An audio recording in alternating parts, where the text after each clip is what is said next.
Hey guys, Felipe here with another haircut video, first one of the year. Happy New Year to everybody watching. I want to thank everybody first of all that has been following all my videos, my subscribers, and keep sharing these videos, man. Appreciate it. Now getting into this haircut, we are doing a kind of a comb over and a pompadour-ish look. We're gonna cut down the sides nice and neat with a skin natural tape up on the back. Yeah, let's get into it. First off, you have to be careful with this type of hair texture. He has very straight hair and much like Asian hair, and so I have to be careful and not go too short on the sides, or else the hair will poke out. And so here, after I section the hair in a horseshoe shape, I will take my JRL's Fast Fade 1000 using the number 2 guard, and I am cleaning the sides up, going about an inch above ears height and dropping down the occipital bone. Now it is very important to know that here I am scooping out. I am not going straight up in the air.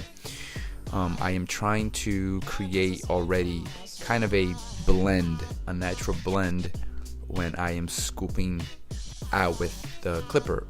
Reason why I'm doing that, it is just to set a foundation.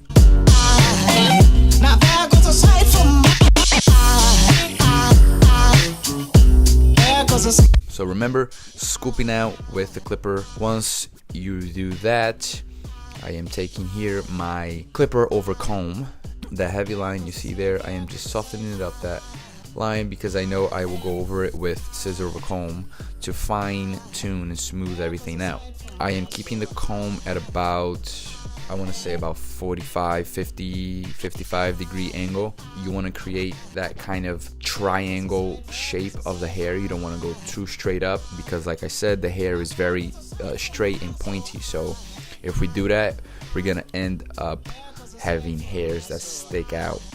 Alright, now that everything is almost blended together, I am taking my Slimline Pros and I am starting to set the shape up along the perimeters of the hair. I am going to start making the first guideline, the first skin guideline for my skin tape up on the back. Using the trimmers, you are going to, or I am going to create that first guideline. In this case, I am creating that spotlight skin tape up on the back. So I am making it curved a little bit.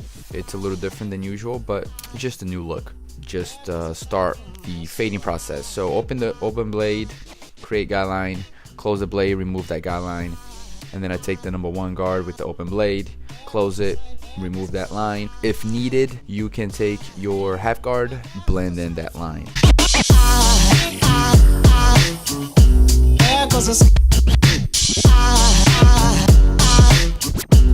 Once the tapered is done and the shape up, as you see there with the clipper over comb, I already had softened that line and pretty much blended enough. Now with the scissor over comb, I like to fine tune everything. So I am literally just keeping the comb at about a 90 degree angle, going straight up in the air. I am softening up the line, making it nice and smooth. And yeah, I mean, there's really no trick about this technique.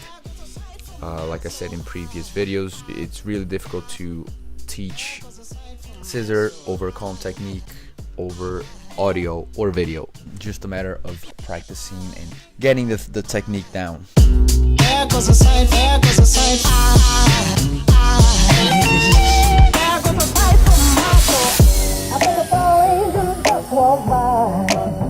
So now I take the section from the top of the hair and I wet everything, and now starting to do this scissor over finger technique on the sides.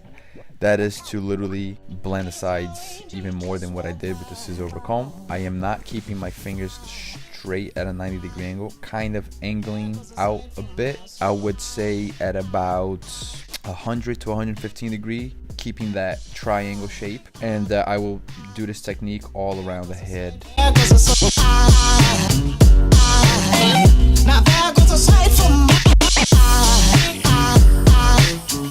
I could have edited this part out, but I decided to leave it in the video.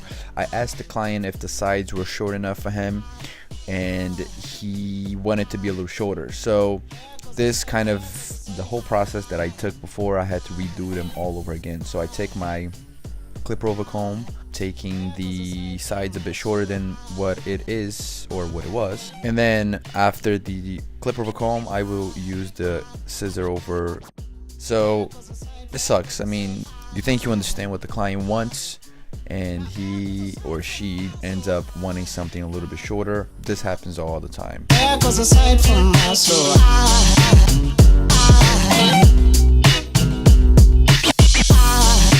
Alright, now that the side is up to the client's standards, I am going to start incorporating the top hair to the sides. So sectioning the banks out, I like to leave the banks last, and then I comb the hair over to the right side of his head, which is where it naturally falls towards to. So I comb it over and I use the transition hair that I set previously as my guide, and so I am working from side to side and front to back. So now start incorporating the banks.